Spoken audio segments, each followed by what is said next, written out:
पाकिस्तान बहुत लंबे मसले में फंस चुका है और जब तक पाकिस्तान के अंदर हम टैक्स टू जीडीपी बहुत नहीं बढ़ाएंगे, कम से कम 15% नहीं करेंगे और एक्सपोर्ट टू जीडीपी नहीं बढ़ाएंगे और 15% नहीं करेंगे तो हम इस मसले से नहीं निकलेंगे। ये मैं आपको बताना चाहता हूं कि ये जो $25 अरब दुनिया को देने हैं हर साल, इसने हमको यहां से जकड़ लिया है। अब आपको डिफॉल्ट से बचाने की कोशिश हो। जब मैं भी वजीर खजाना था इस बार, तो मेरी कोशिश हालांकि ये होनी चाहिए कि इन्फ्लेशन कम करो, मेरी कोशिश ये होनी चाहिए थी कि ग्रोथ बढ़ाओ, लेकिन मेरी कोशिश तो ये थी कि डिफॉल्ट से रोकवा लें। अभी भी हम यही कश्मकश में है और अगले साल भी ये कश्मकश में होंगे और अगले 2 साल तक ये कश्मकश में होंगे और एक और IMF के प्रोग्राम में जाएंगे, लेकिन मुझे नहीं लगता कि हम इस कश्मकश से निकल सकेंगे। इस साल हम 7500 अरब रुपया टैक्स लेंगे। अब मैं इस साल के बजट की आपको बात कर रहा हूं कि 7500 अरब रुपया टैक्स लेंगे, 4500 अरब रुपया उसमें सूबों को दे देंगे और आपके पास 3000 अरब रुपया वफाकी हुकूमत के पास रह जाएगा।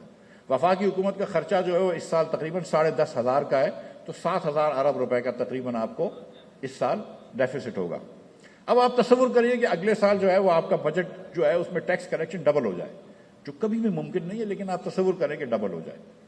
और आप ये भी तस्वुर करें कि एक भी पैसे का खर्चा ना बढ़े, जो भी मुमकिन नहीं है क्योंकि 20-30% महंगाई है, लेकिन आप अस्यूम कर लें तो अगले साल हमको टैक्स में मिलेंगे 15,000 अरब, जिसमें से आप 60% सूबों को देते हैं तो 9,000 अरब दे दिया आपने, आपके पास 6,000 अरब रह गए, लेकिन आपका खर्चा तो फिर भी 10,500 का अरब का है, तो फिर भी आपको 4,500 अरब का डेफिसिट रहेगा।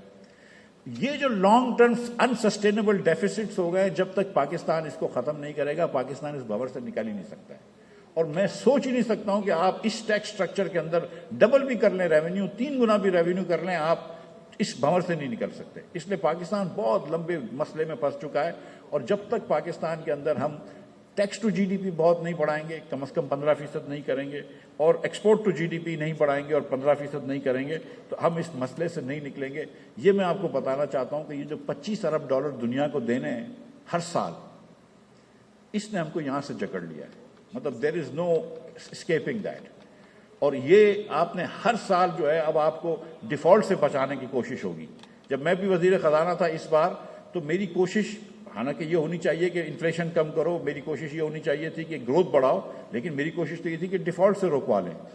और अभी भी हम यही कश्मकश में हैं और अगले साल भी ये कश्मकश में होंगे और अगले 2 साल तक ये कश्मकश में होंगे और एक और IMF के प्रोग्राम में जाएंगे, लेकिन मुझे नहीं लगता कि हम इस कश्मकश से निकल सकेंगे unless and until we do radical reforms, including the structure of the budget and including a lot of other things that I will talk about. And the reason is, हम यहां पे इसलिए पहुंचे हैं कि हमने 55,000 अरब रुपए का खर्चा किया है, अपने लोगों के ऊपर सपोजिटली लगाया है, मगर हमने क्या, we have nothing to show for it. हमारे पास आज महंगाई इसलिए कि पाकिस्तान में प्रोडक्टिविटी नहीं बढ़ी। ये मुल्क के अंदर हम कोई एक चीज नहीं कर सकते, हमारी गवर्नेंस इतनी बुरी है। मैं आपको एग्जांपल देता हूं, BC साहब ने बात की पॉपुलेशन प्लानिंग की। हम यहाँ पे जो लोग बैठे हुए हैं, इन सबको 20 सालों से पता है कि पाकिस्तान की पॉपुलेशन अनसस्टेनेबली तेजी से बढ़ रही है। कम से कम 2-3 सेंसस से पहले हमको वेकअप कॉल आई है कि यार पॉपुलेशन प्लानिंग करो, बहुत ज्यादा तेजी से बढ़ रही है। 30 सालों के अंदर हमने एक नॉन ऑर्गेनिकली या हुकूमत के इंटरवेंशन से 0.1% भी हम पॉपुलेशन नहीं कम कर सके। बांग्लादेश हमसे अलग हुआ था तो उनकी पॉपुलेशन 55% थी, हमारी 45, उनकी 45 थी, हमारी 50 थी। आज वो 16 करोड़ पे खड़े हैं, हम 23 करोड़ 44 लाख पे खड़े हैं। One big difference between us and Bangladesh है कि उन्होंने पॉपुलेशन प्लानिंग करी। तो एक मैं आपको एग्जांपल दे रहा हूं कि पॉपुलेशन प्लानिंग 20-25 साल से लोगों को पता है, हुकूमत पैसे भी खर्च करती है, 0.1% फर्क नहीं कर सकी है। आप एग्जांपल ले लें टेररिज्म का। One reason Pakistan has not been able to export anything, और कोई $30 बिलियन का एक्सपोर्ट इस इकोनॉमी में कुछ भी नहीं है। हम ये एक्सपोर्ट क्यों नहीं कर सकते? हम एक्सपोर्ट इसलिए नहीं कर सकते कि कोई आदमी पाकिस्तान में आने के लिए तैयार नहीं है। आप चले जाइए लाहौर की बड़ी होटलों के अंदर, आप देखेंगे कि कोई भी आपको फॉरेनर नजर नहीं आएगा। I mean, can you imagine कि Dhaka airport has a lot more airlines coming, foreign airlines coming than Karachi, Lahore and Islamabad combined?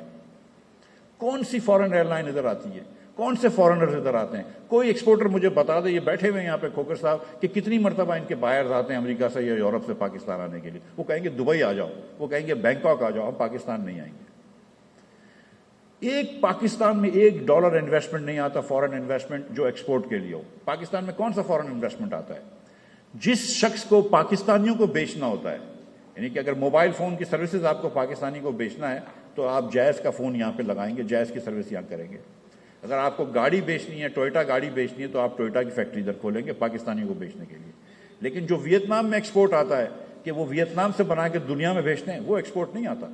सिर्फ सैमसंग का एक्सपोर्ट वियतनाम से मोबाइल फोन का $68 बिलियन का है, और ये पाकिस्तान और वियतनाम का 92 में एक्सपोर्ट बराबर था। आज उनका 300 बिलियन का एक्सपोर्ट है, हमारा 30 बिलियन का है। श्योरली हमारे जो एंटरप्रेन्योर्स हैं इतने तो कच्चे नहीं है, इतने तो वीक नहीं है। ये गवर्नमेंट पॉलिसीज है। एक पैसे का एक्सपोर्ट नहीं बढ़ा सके, बल्कि कम किया है। 1999 में हम 0.18% दुनिया का एक्सपोर्ट करते थे। 1999 में 0.18% दुनिया का एक्सपोर्ट करते थे, आज 0.12% कर रहे हैं। 2008 में हम 2002 में हम 16% हमारी एक्सपोर्ट टू जीडीपी थी, कि हमारी जीडीपी का हम 16% एक्सपोर्ट करते थे। आज हम 8.8% या 9% करते हैं। हमने एक्सपोर्ट कम किया है। और हुकूमत हर साल आपको ये कहती है, हर हुकूमत, ये वजीर आजम साबिक बैठे हुए, हर हुकूमत ये कहती है, सब ट्राई करते हैं कि एक्सपोर्ट बढ़ा, एक्सपोर्ट हम कम करते हैं। तो ये हमारी जीरो है। एक पैसे का हम एफडीआई नहीं ला सकते। जिसको पाकिस्तानी को नहीं बेचना है, Pakistan is not a choice destination for any country, any company. Think about this, कि कोई कंपनी जिसको एक्सपोर्ट करने हैं जूते एडिडास के या नाइकी के, कोई वियतनाम चले जाता है, कोई कंबोडिया चले जाता है, कोई बांग्लादेश चले जाता है, कोई कहीं चले जाता है। पाकिस्तान में कोई भी नहीं आता। पाकिस्तान से जो एक्सपोर्ट होता है वो पाकिस्तानी करते हैं। कोई फॉरेनर आके यहाँ पे इन्वेस्ट नहीं करता। बांग्लादेश में जाके देखेंगे, textile mills are owned by Koreans, garment companies are owned by Koreans and Chinese, know what in not in Pakistan.